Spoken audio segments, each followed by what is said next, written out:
Okay, so now let's talk about creating automation. So I'm going to show you this in action, and essentially behind the scenes, we build the custom GPT as with any custom GPT, create the custom instructions, upload it with frameworks, get it to do the job that you want it to do. So not every GPT needs to be automated. So I've created a couple and I'm working on building out some more. So the reason I love this is that I can interact directly with the GPT, with chat, until I'm happy with the content that it's produced.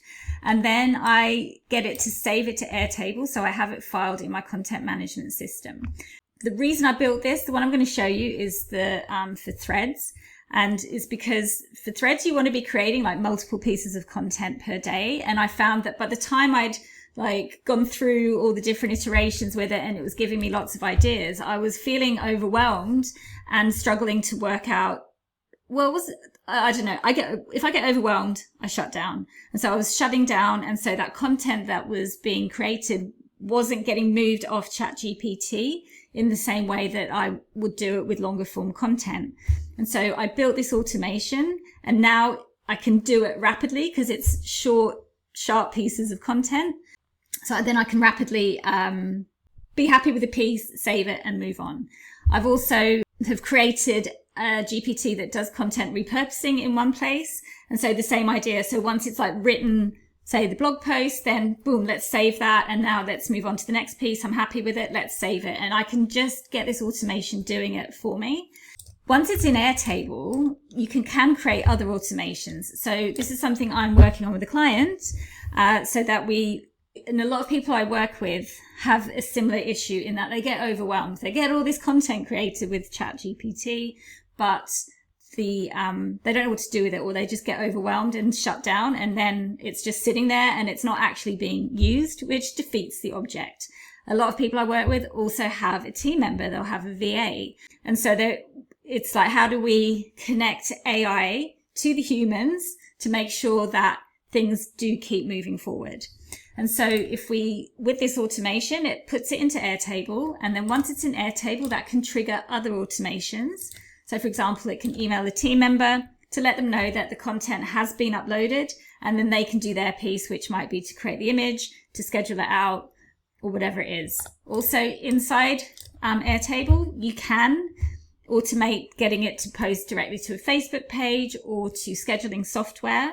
Now this is automation next level. That's beyond what I'm talking about today. But again, once it's in Airtable, we can use something like Make to create even more powerful back-end automations. The reason I have built it this way is so that you can stay inside your ecosystem. You can stay inside your own ChatGPT account that knows everything about you. And then when you're happy with it, you ping it to Airtable, and from there, the automations can take over. Most people do it the other way, which I think limits the capabilities and the powerfulness of ChatGPT. So anyway, let me show you how this automation works. Not this complicated one. We're just going to look at this fairly simple one to give you an idea of what's possible. Okay, so here's my threads writer GPT. Okay, so it's got everything it's just letting me know what it's got in the back end, and it's asking me which framework it would like me to use. So these are frameworks I've developed behind the scenes based on the type of content that I want to post onto threads. And again, just to know, all of this is updatable, editable. We can work on creating different frameworks once you see, what works with your audience. So it's about testing and then being like, right, this works. Let's do more of this, or, hone this down into a specific framework. So this is where I'm at the moment. I'm testing some different types of frameworks on threads. All right, so I'm going to do the breakdown. Okay, so it's trying to pull some ideas in, which is great because it's got that information. What I'm going to do is I'm just going to paste in the Course Buddy post that we developed before. Okay, and I just want to show you something here. So when I've copied and pasted this from the original, from the previous post, I brought in everything. So it's really worth keeping an eye on what you're doing. And if you find that something's not working how you expect, just take a look at what you've done.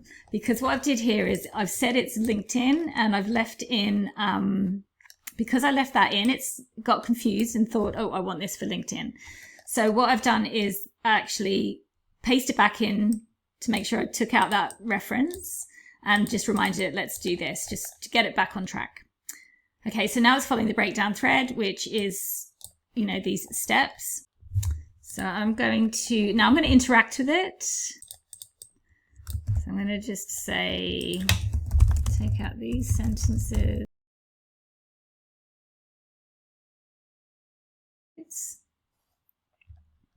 Okay, so let's say I'm happy with that. So now I'm going to say add to Airtable.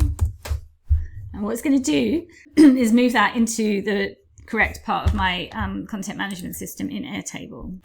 And so if I go here and if I pull up my threads, ready to post, here it is, it's added it here. So now I've got this ready to just do any final edits and then save that to threads. But because I want multiple versions, I'm going to say, can you write ask it to use one of the other frameworks it's got in its knowledge base. So I'm going to take out this sentence.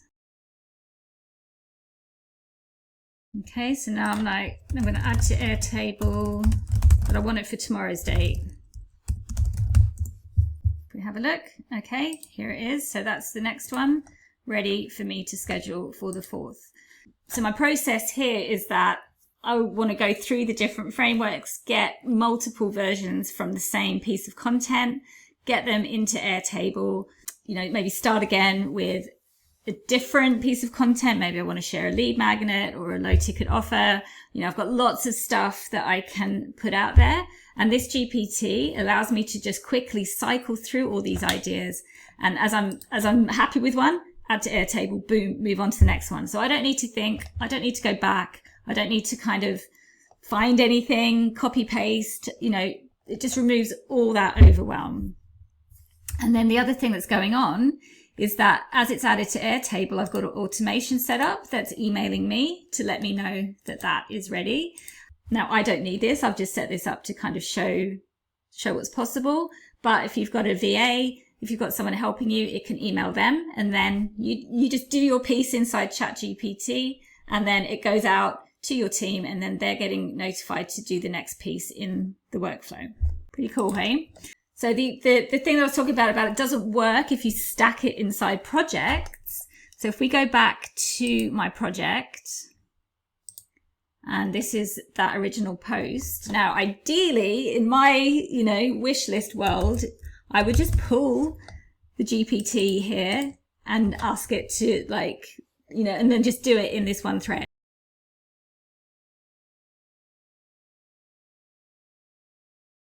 Okay, so it's just gone ahead and decided on the type of thread it wants to do.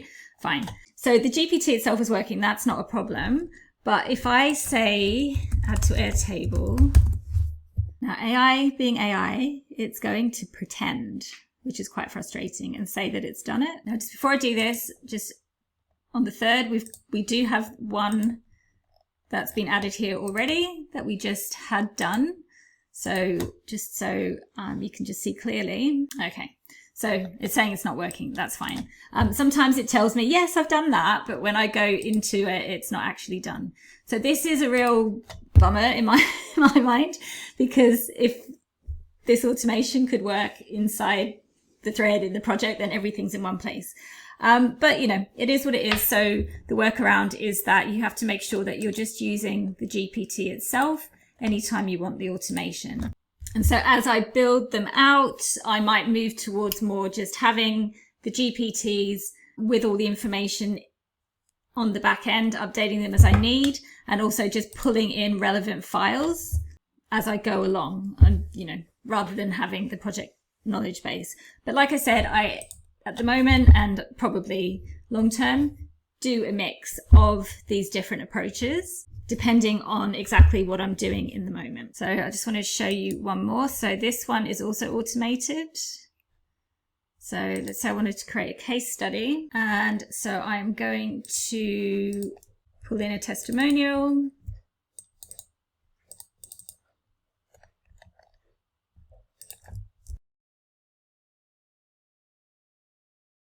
Okay, so now it's writing a testimonial following the framework that I've developed behind the scenes.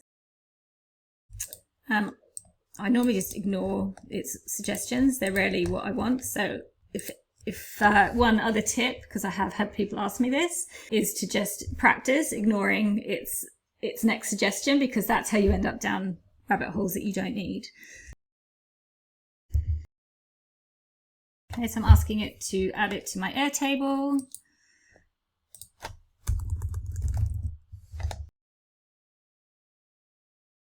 Okay, and here it is. So it's added, ready to go into my system or into my workflow to then be added to my website.